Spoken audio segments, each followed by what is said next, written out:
A Beatriz, a nossa convidada especial, ela é mestre em hidráulica e saneamento, ela é engenheira civil e também especialista, que é muito bom ter você conosco aqui, especialista em infraestrutura verde. O tema da Beatriz é infraestrutura sustentável. Beatriz, fique à vontade, a palavra é toda sua. Daqui a pouquinho a Poliana e a Lidiane voltarão, então, para conversar um pouquinho com você, tá bom? Então, agora a palavra é toda sua. Tá ótimo, muito obrigada. Vou compartilhar aqui uma apresentação, vou tentar trazer aqui esse tema tão inovador, né? E só que exige um pouquinho de pensar fora da caixa, né? E aí eu acho que foi ótima essa primeira apresentação já do começo do dia, né? Falando exatamente isso, né? Que a gente precisa pensar fora da caixa. O que é uma infraestrutura sustentável, né? Aqui uma rápida apresentação da empresa. Eu sou sócia da Geads Engenharia há 20 anos no mercado, sempre procurando soluções sustentáveis. Dentro da empresa, eu cuido da área de loteamentos, a gente já fez no Brasil inteiro, e sempre tentando trazer esse conceito sustentável, o que tem de novo no mundo, né? A gente sempre fez essa pesquisa. E aí, há 4 anos atrás, eu tive o prazer de participar de um projeto inovador nos Estados Unidos, e aí eu entendi que seria uma super oportunidade de trazer para o Brasil, porque era um conceito que era possível para a nossa realidade. E hoje eu tenho o prazer de dizer que tenho 20 projetos em andamento com esse conceito, já algumas obras começando. Então, o que a gente vai ver aqui não é um sonho, já é realidade. Então, às vezes parece um sonho, né? Porque pensar fora da caixa e fazer diferente não é fácil, mas com certeza é muito gratificante e é muito legal entender que isso já é uma realidade no mundo e que agora no Brasil, em São Paulo principalmente, a gente tem conseguido implantar isso em larga escala. Então, o primeiro objetivo aqui é mudar a visão, entendeu? Isso é uma coisa, talvez essa seja o nosso objetivo dessa apresentação, que depois a gente pode entender melhor como fazer e tal, mas pensar diferente, né? Como o Pablo falou, a gente não vai dormir hoje, então espero que a gente comece também a olhar para as coisas diferentes, né? Que a gente consiga de repente olhar e falar, nossa, eu não tinha pensado nisso, né? Depois a gente vai, então vou começar a falar um pouquinho dessa infraestrutura que a gente já está chamando de cinza, né? E também agradecer, né, o Jefferson, o Marcel, elogiando os projetistas. Eu sou projetista, então a gente está nessa área de planejamento anterior à obra, né? E ele mostrou exatamente todos os desafios de obra, e a obra é uma consequência desse nosso estudo, né? Desse nosso pensar. Então, essa importância da gente trazer eu falo que é a evolução da engenharia para uma bioengenharia. A gente está em novos tempos, né? A gente está numa fase pós-Covid com 500 desafios, e aí a gente está trazendo, então, esse conceito de bioengenharia com o conceito da infraestrutura verde, e depois eu queria mostrar um case, uma aplicação prática de tudo isso que eu vou falar. Então, a primeira coisa que a gente precisa pensar é que o loteamento é um reflexo das nossas cidades, né? E a gente pode dizer, com certeza, que a gente fracassou no projeto das nossas cidades. Com certeza, todos nós moramos em cidades e a gente sabe os desafios de poluição, energia, mesmo comunicação da internet, a questão da escassez de água. Agora a gente está se preparando aí para viver uma nova crise hídrica, problema de energia, enchente, ao mesmo tempo agora a gente começa uma seca. Então, assim, a gente pode dizer que a gente fracassou, né, nesse projeto de nossas cidades. E toda vez que a gente faz um empreendimento imobiliário, é um sonho, é uma oportunidade da gente fazer diferente. Então, a gente não pode perder a oportunidade de querer fazer mais do mesmo, né? Então, o que a gente faz, com certeza, dá errado. Então, por que não inovar e fazer alguma coisa certa? E esse conceito de que o que a gente fez errado nas cidades, principalmente pensando em drenagem, em enchentes, né? Em calor, microclima, foi por causa dessa impermeabilização. Isso acho que é um conceito que as pessoas já têm mais claro, né? Que o modo como a gente impermeabilizou as cidades, transformando elas em, né, praticamente 90% impermeável, é o que está causando todas essas mudanças climáticas de microescalas e a mudança no ciclo hidrológico. Mas, além disso, a gente pode dizer que a maneira que a gente projeta o nosso sistema de drenagem, o nosso manual de hidráulica da faculdade, eles também garantem as enchentes. Então, é duro, né? Às vezes é pesado a gente dizer, mas a gente calcula quanto vai encher, quanto vai alagar, quanto vai inundar e quanto vai secar. Isso já é planejado e calculado. A engenharia começou desenvolvendo esses sistemas quando o mundo tinha um outro tamanho, né? A partir do momento onde a gente cresceu, não adianta mais eu pegar minha água e jogar ali do lado, porque ali do lado tem gente. Então, tubulações de drenagem extremamente profundas que pegam essa água, que é um super, né, uma dádiva, né, a água de chuva, tubula e leva para longe, né, concretar a margem de rios. O que a gente fez é um crime, né, com os rios, que são organismos vivos, né? E a canalização de cursos d'água, que hoje até são proibidos. Então, essas obras de drenagem, que a gente muitas vezes entende como progresso, e como, que interessante, né? Que local evoluído, elas garantem o nosso fracasso e garantem todo o sistema que a gente vive, né? E aí, quando a gente mostra um empreendimento, né, imobiliário super inovador e tal, com essa foto, a gente vai fazer mais do mesmo, né? Quer dizer, isso aqui é a foto do insucesso, né? Então, a nossa provocação hoje é como nós, né, que todos aqui do mercado imobiliário, como que a gente vai mudar essa história? Como que a gente vai contar uma história diferente agora da nossa evolução para nos preparar para o futuro, se é que a gente vai estar aqui, né? E aí, eu queria, então, começar a explicar rapidamente, né, o que acontece quando a gente implanta o empreendimento imobiliário, né? A gente tinha uma área, como a gente viu, né, na apresentação anterior, virgem, né? Então, ela tinha todo um ciclo hidrológico lá já existente. A água chovia, infiltrava, ela ia mais devagar para o rio, né? Porque ela tinha encontrava várias vegetações, ela irrigava toda a vegetação, ela hidratava, né? Ela fazia a função dela, ela infiltrava no solo, recarregando esse lençol, ela tinha também um tempo para que os sedimentos fossem ficando e chegava uma água limpa no rio. A partir do momento que a gente ocupa, a gente alterou completamente esse ciclo, né? E aí não é dizendo, não é uma proposta que não é que eu estou falando contra a urbanização, e sim como urbanizar, né? Então, é possível a gente fazer essa urbanização, mas de que maneira, né? Se a gente ocupar simplesmente da maneira convencional que a gente está fazendo, a gente aumenta escoamento gerando inundação, a gente diminui infiltração gerando escassez hídrica, a gente aumenta o escoamento peluviário, levando toda a sujeira, e a gente diminui a evapotranspiração, criando ilha de calor. Então, assim, o impacto da urbanização, ele é, nesses 4 itens, muito severos, e é isso que tem alterado o nosso ciclo hidrológico.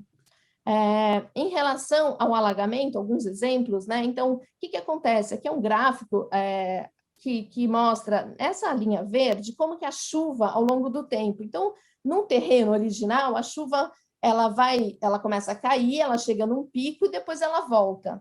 Quando a gente ocupa, impermeabiliza, a gente leva o hidrograma da chuva para o azul. Então, ela rapidamente chega no rio e rapidamente aumenta o volume, porque ela não dá tempo de infiltrar, ela não tem nem nada segurando, né? Então, ela aumenta o volume e a velocidade.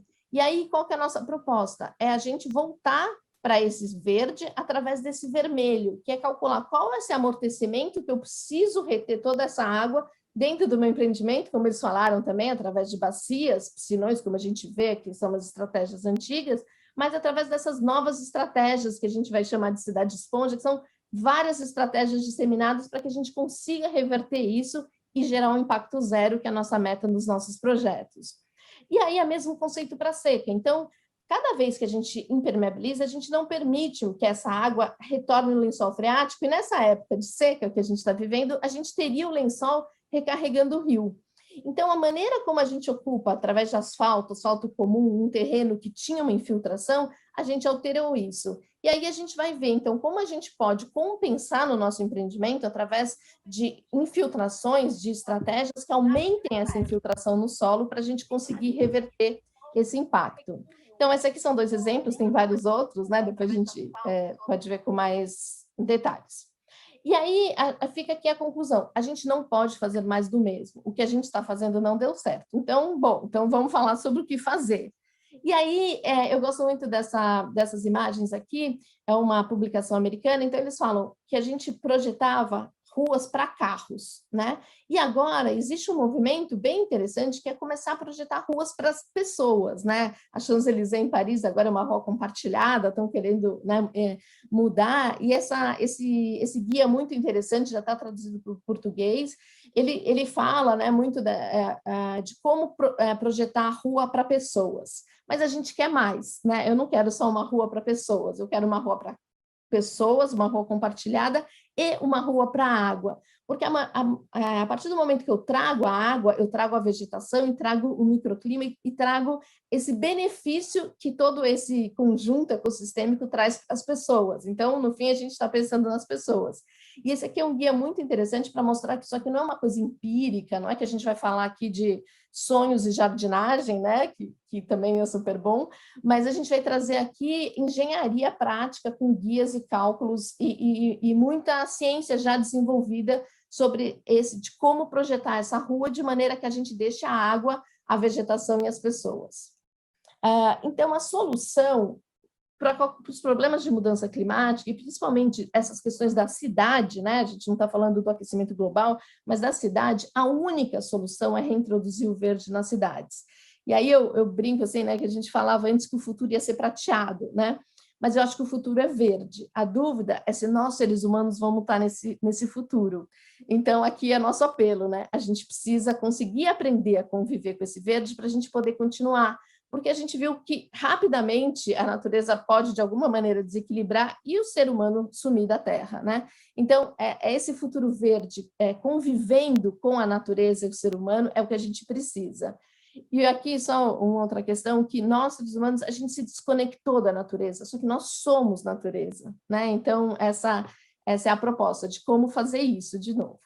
E aí, a boa notícia é que já é um movimento internacional muito intenso, né? A gente tem várias linhas de ciência e de desenvolvimento, né? A gente tem Blue Green, que é a gente fala muito de infraestrutura verde e azul. A gente tem as cidades esponjas, que é esse conceito, né, de você conseguir transformar em várias estratégias.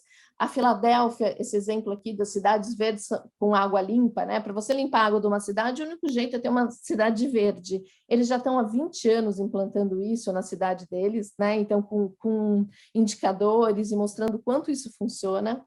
O LEED, Low Impact Development, também é um movimento muito interessante, é uma linha de projetos onde a gente troca sarjeta, guia e tubulação por jardins, né, que é isso que a gente vai mostrar um pouco.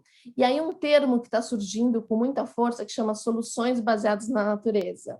Talvez nós, engenheiros, a gente acreditou que era Deus e resolveu fazer obras mirabolantes. Mas, muitas vezes, a solução talvez não sejam essas obras mirabolantes, e sim como a natureza resolve isso, né?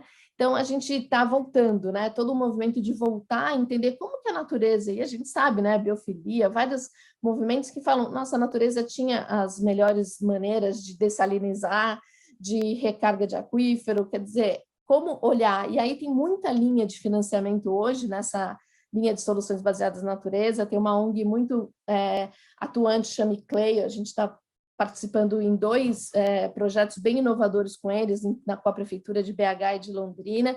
Então, é um termo que a gente deve ouvir falar muito aí pela frente. Bom, mas vamos lá, o que é isso? Então, o primeiro conceito que a gente precisa mudar é que a chuva, ela não é inimiga, ela é uma grande amiga, e ela tem uma função enorme, que é hidratar a paisagem. Então, a gente permitir que quando chova, né, essa chuva, ela passe pelos jardins, que ela passe por toda a paisagem para cumprir a sua função de hidratar. E aí eu gosto também dessa imagem aqui, que hoje a gente faz jardins sempre elevados e garantindo que a água não entre nele, né? Eu não sei medo do que a gente tanto tem, né? Mas a gente faz esses projetos e aí a gente começa a andar na rua, né? Espero que vocês comecem a olhar dessa maneira diferente. Por que a gente proíbe que a água entre nos jardins? Então, o que a gente faz? A água caiu no chão, a gente tubula e manda embora, né? Como se ela fosse uma grande inimiga, sendo que a gente precisa dela, a gente quer aproveitar ela, é uma água que está caindo do céu, que depende do caso da cidade, dos minutos, ela é limpa, né? E a gente poderia aproveitar. Então, por que não deixar a água cumprir toda a função de hidratação, para depois a gente poder despejar ela ou ela caminhar para o caminho dela, né? Que seria o curso d'água. Então, essa mudança da maneira de permitir a drenagem, aqui uma foto de Nova York, que está com um movimento muito grande dos jardins de chuva, com incentivos fiscais, é abrir os jardins, né? Abrir a canaleta para deixar a água passar pelo jardim. Aqui em São Paulo também a gente tem um movimento muito grande de pessoal abrindo calçadas, a gente também vai mostrar um case que a gente está participando aqui no centro de São Paulo. Então a gente fala, se a gente consegue fazer isso no centro de São Paulo, né? Imagina num empreendimento onde a gente está começando do zero. E aí é o tal do jardim de chuva, que é o grande piloto aqui, né, dessa mudança. Mas aí o que é o jardim de chuva? Nada mais é do que um jardim cumprindo a função dele, né? Então, é um paisagismo que a gente fala um paisagismo funcional, não é um paisagismo só ornamental, que já seria, que é bastante já, né? Porque eles são muito bonitos, mas ele não é só um jardim bonito, né? A planta e todo, ela tem uma ligação intrínseca com a água, né? E as duas juntas, junto com o solo, precisam, né, fazer. Esse o clima que a gente tem para a gente poder sobreviver. Então, o jardim de chuva nada mais é do que um jardim que, em vez de estar para cima, concretado, ele está para baixo, recebendo água de chuva. Dessa maneira, ele consegue infiltrar, evapotranspirar, porque a gente tem plantas ali fazendo essa função, fitorremediar, então usando essas plantas para limpar essa água, a poluição que tiver, amortecer e só o excedente caminhar. Então, o jardim de chuva, né, eu gosto de dizer que é a solução para o problema desse ciclo hidrológico. A gente não tem... Outra estratégia do jardim de chuva é usar a vegetação nativa, quer dizer, a importância da gente... a vegetação nativa é a vegetação que está adaptada àquele clima, né? Você trazer tulipas para São Paulo, né? Você trazer plantas que não são daqui, não faz o mínimo sentido, porque você vai precisar de outra quantidade de água, elas não vão se adaptar bem, e o Brasil é o país que mais tem biodiversidade no mundo, a gente não precisaria trazer plantas de fora. E aí, eu não sei se vocês sabem disso, mas mais de 90% das plantas que a gente tem em casa e que a gente usa não são brasileiras, por causa de uma influência, né, muito forte de estrangeiros trazendo mudas, né, para cá, e a gente com toda essa biodiversidade. E aqui, essa importância da gente restaurar essa biodiversidade, né, através dessas plantas, da gente trazer de volta as plantas nativas, de trabalhar também com jardins que sejam funcionais, a gente não precisa ficar cortando em forma de Mickey, né, ou fazendo esse tipo de Versalhes, né, a gente brinca assim, é um paisagismo que condiz com a nossa natureza e até faz parte da nossa identidade de brasileiros, né, essa vegetação. E aqui a gente está trabalhando num projeto de uma norma brasileira para esse tipo de estratégia, que a gente chama, né, a Norma Brasileira de Soluções Baseadas na Natureza para Manejo de Água de Chuva, que vai ser um impulsionador muito grande, né? Como a gente está falando, talvez seja um pouco polêmico ainda, por falta de conhecimento, principalmente dos órgãos públicos, então muitas vezes a gente tem essa dificuldade de interação, então a gente tem feito um trabalho muito grande com as prefeituras e órgãos públicos para que eles entendam esse conceito, porque muitas vezes o empreendedor já está entendendo que isso é bom, né? E a gente vai mostrar também por quê. Então, aqui só para trazer a diferença desses jardins de chuva, e tem vários nomes que a gente vê por aí, na norma a gente teve uma padronização aí com professores de várias faculdades, mas o jardim de chuva é o conceito, e ele chama jardim de chuva quando ele está, né, dentro de uma casa. Se a gente leva ele para uma calçada, a gente começa a chamar ele de jardim de chuva tipo canteiro pluvial, ou uma biovaleta, que nada mais é do que o próprio jardim fazendo a função de escoar a água, e eu não preciso de tubos, grandes tubos de 3, 4 metros de profundidade, eu não vou precisar mais, eu posso usar o próprio jardim para que a água caminhe. E a bacia vegetada, né, que são soluções locais, onde ela pode estar fazendo toda essa função também, e a gente vai mostrar alguns exemplos. Então, esses aqui são os tipos de soluções baseadas na natureza que a gente tem. E aí, isso aqui é uma metodologia que eu desenvolvi, e aí o que a gente tem feito? A gente calcula qual o impacto do seu empreendimento no ciclo hidrológico, para que a gente possa saber o impacto e aí escolher as alternativas que façam sentido e quantas, né, eu preciso dentro do meu empreendimento. Então, com isso, a gente pega o seu empreendimento, calcula o antes e depois e calcula qual foi o aumento de escoamento, qual foi a redução de infiltração, quanto foi essa poluição, né, que a gente gerou e quanto foi essa diminuição de evapotranspiração. Com esses indicadores e essas estratégias, a gente começa os projetos, né, da gente conseguir implementar isso, de que maneira, com que quantidade. E aí a gente vem aqui também para começar a implantar, falando sobre escalas. A gente pode trabalhar na escala do lote, a gente pode trabalhar na escala do viário, na escala da bacia, do bairro, né, do bairro planejado, da cidade inteligente. Quando a gente fala de lote, muitas vezes a gente pensa assim, mas o loteamento, ele não faz o projeto da casa, né? Ele só faz o do viário. Mas o empreendedor, ele pode incentivar que o lote faça, né, diversas estratégias. E o lote, Nessa escala do lote, ela é muito importante, porque ela equivale a 60% da área do empreendimento. Então, qualquer solução que eu consiga implantar em todos os lotes, eu vou mostrar um case que foi exatamente isso, o empreendedor conseguiu exigir não, quer dizer, era uma exigência, mas no sentido positivo, de que cada casa tivesse 6 metros quadrados de jardim de chuva em lotes de 300, né, que com certeza as pessoas iam ter. Esse aqui é um case nos Estados Unidos, lógico, tem condições e tamanhos, mas esse empreendimento não precisou de nenhuma tubulação de drenagem, porque o jardim de chuva, ele conseguia infiltrar tanto a água do lote quanto a do viário equivalente daquele lote, né? Então, era um empreendimento que... Então, o melhor das notícias ainda, né, é que essas estratégias, elas podem ser mais baratas. Nos Estados Unidos, hoje já se fala em 30% mais barato. Aqui a gente ainda não chegou ainda nessas medidas e tal, porque estamos começando a implantar, mas em breve, com certeza, a gente vai ter esse número também.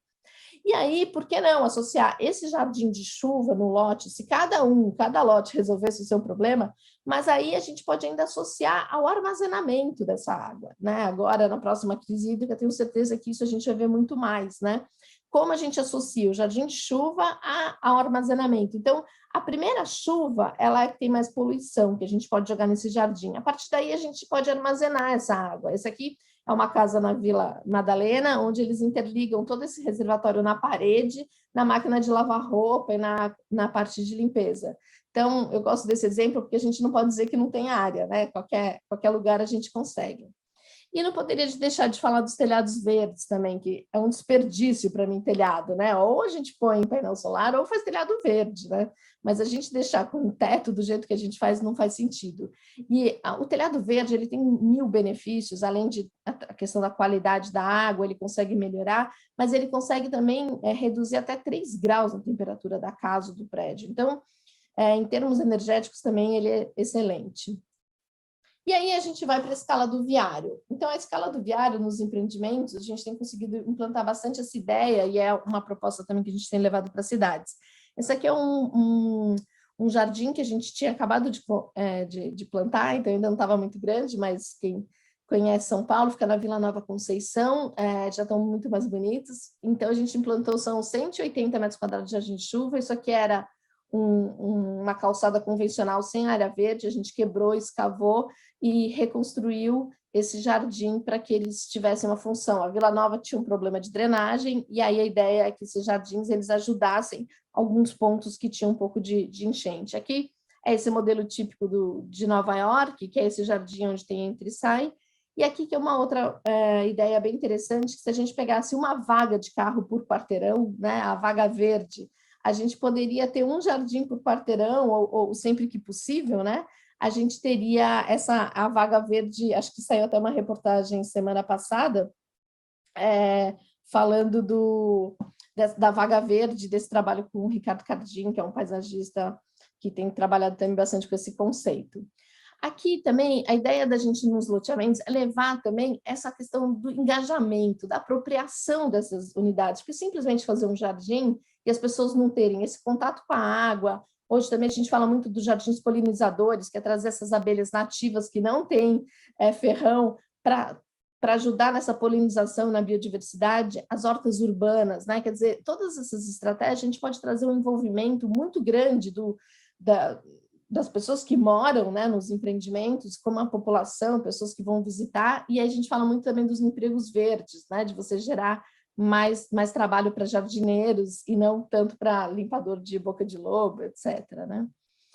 Aqui alguns exemplos, eu peguei várias fotos para mostrar, então, as biovaletas, né, que são esse conduzir a água, né? Então, aqui um exemplo, a gente pode fazer uma avenida enorme, as estradas são assim, né? A estrada, se você for na Bandeirantes, você vê a biovaleta lá no meio, né? A gente poderia trazer elas mais, né, para os empreendimentos. E aí a gente pode falar, lógico, tem tamanhos grandes, mas pode ser pequeno também. Isso aqui foi na 23 de maio, aqui em São Paulo, que foi feito essas biovaletas para escoar a água. E só depois que a gente, em algum momento, a gente pode ter que tubular, mas assim, que a gente deixa a água cumprir toda a função dela primeiro, né? Isso aqui é um outro exemplo também do jardim de chuva, né? Com essa questão para amortecer e segurando. Aqui mais algumas fotos, né? De como a gente pode integrar essa passagem da água, né? Porque essa briga com a água, eu tenho que tubular e deixá-la longe, eu não posso ver a água, né? Porque que não deixar ela estar hidratando a paisagem e a gente está tendo contato com a água, né? Porque todo mundo adora lago, né? A gente sabe que é sempre um grande benefício ter água, né? Fontes, cachoeiras. Então, por que não trazer ela aqui também para a gente, né?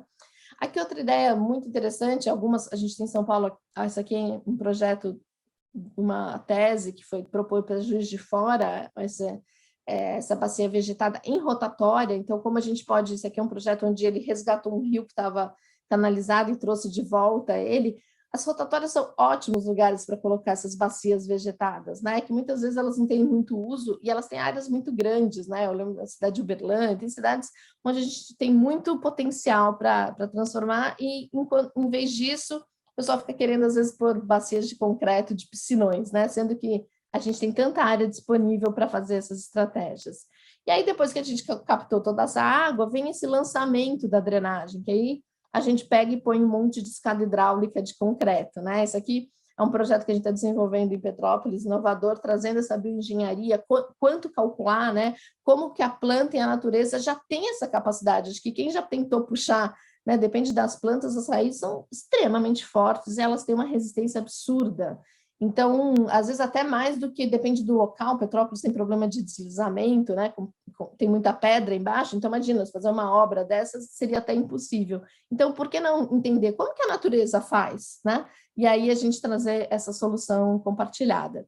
E aqui são na escala do bairro, né? Esse aqui é um projeto da Guajava, também que é o Escritório de Paisagismo, duas arquitetas paisagistas excelentes, que têm trabalhado nos projetos, nos planos da Prefeitura de São Paulo, então de também trazer esse amortecimento para a escala da bacia nos próprios cursos d'água, né? Da gente aproveitar o que a gente já tem, esses parques, e muitas vezes o parque ele pode ser usado durante o ano inteiro e na época de enchente, de chuvas, ele serve como amortecimento, porque além de tudo, as chuvas elas estão cada vez mais concentradas em só alguns meses, né? Então, cada dia mais a gente fala da resiliência da cidade, é isso, é uma cidade preparada e que possa ter vários usos e diferentes, né? Na época que está chovendo muito, a gente não vai ter um parque, né? Então não teria problema. Aqui um outro projeto também da Guajava, que eu gosto muito, que fica aqui na 9 de julho, que são esses jardins de chuva em forma de terraço, as biovaletas para aumentar uma capacidade, a gente fala de retrofit, de uma tubulação existente, né? Então, todas essas inovações aqui para uma cidade. Aqui também vem os parques fluviais, né? A gente está muito acostumado a falar que do parque linear, mas o parque fluvial é muito interessante também, né? Que são esses parques ao longo dos rios, né? E aqui é um projeto muito interessante também, onde você recebe essa água para tratar ela antes de mandar para o rio, para a gente poder fazer as despoluições. E aí eu vou até mostrar um case da Phytos Restore, que tem essa proposta de tratar a água antes de lançar no rio.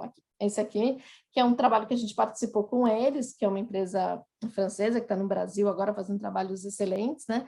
É a despoluição da Lagoa de Tapetininga, em Niterói. Então, a ideia foi exatamente criar esses jardins antes da água chegar na lagoa para a gente conseguir despoluir a lagoa, né? Então, um projeto que já está em obra, isso aqui já tem fotos, né? No LinkedIn a gente tem acompanhado bastante, para despoluir uma lagoa. Então, são diversas estratégias em diversas escalas, mas todas com o mesmo conceito, né? De como a gente consegue entender a natureza e tirar proveito dela, né? E de uma maneira melhor e mais barata.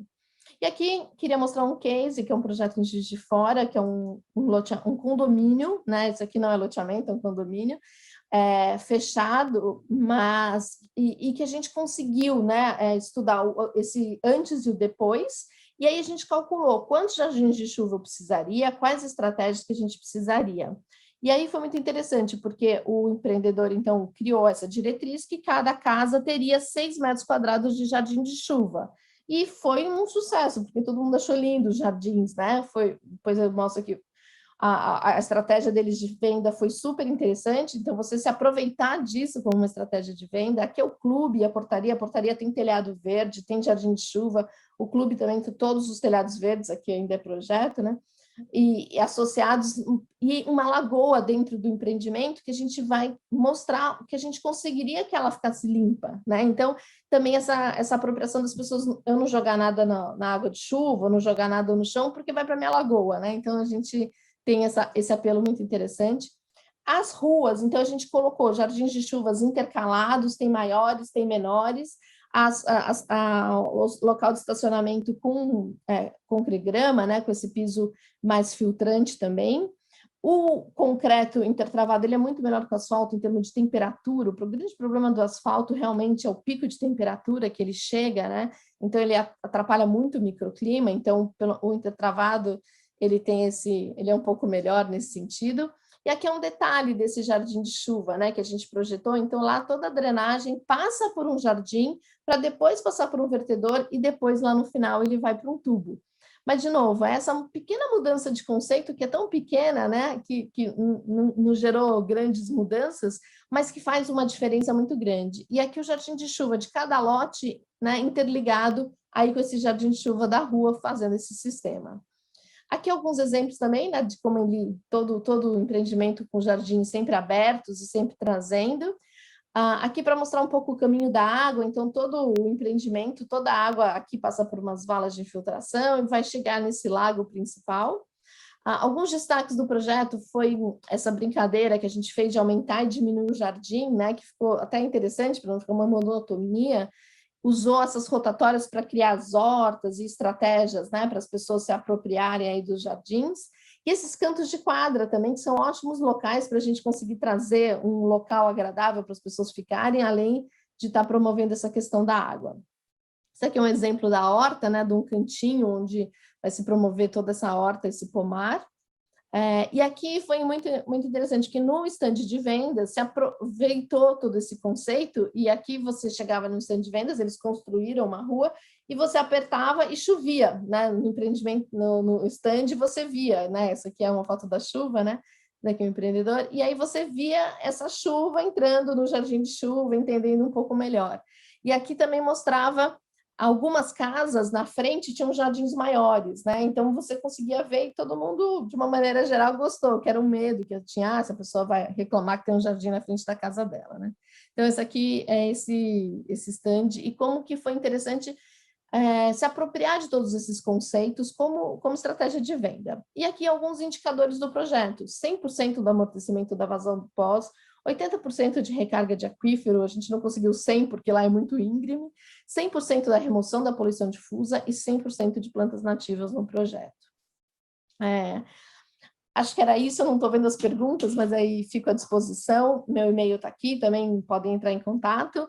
E isso aqui, a última frase que eu queria finalizar é que eu achei bem interessante, eu participei de uma pesquisa de mercado do Caio Esteves, que ele faz um trabalho excelente também da percepção das pessoas, né? E ele, essa frase que me marcou muito, né? Que mais do que um lugar para morar, as pessoas estão procurando um propósito de vida, né? Então, se a gente, como empreendedor, consegue dar o propósito junto, né, com essa casa maravilhosa e esse local que eles podem morar, aí você tem, né, o sucesso. Aquele empreendimento, acho que eles venderam em 1h30, né? Lógico que teve toda uma questão interessante, mas fica aí o conceito, essa mudança, e estou à disposição para qualquer dúvidas e perguntas. A minha amiga Beatriz, nossa, foi excelente a palestra, adoramos. E realmente, né, hoje as pessoas querem mais, né, Beatriz, do que apenas um lugar para morar, do que apenas um lote, do que apenas uma casa. Eu acho que essa questão da informação trouxe tanto a questão da consciência para a gente, da importância que a natureza tem, da importância que o meio ambiente traz, né? A questão da pandemia aí também, eu acho que mudou muito essa questão da conscientização, né, das pessoas em relação ao meio ambiente. Quero te agradecer demais, né? Sempre pela parceria e pelo teu tempo, por essa palestra incrível. Obrigada, imagina.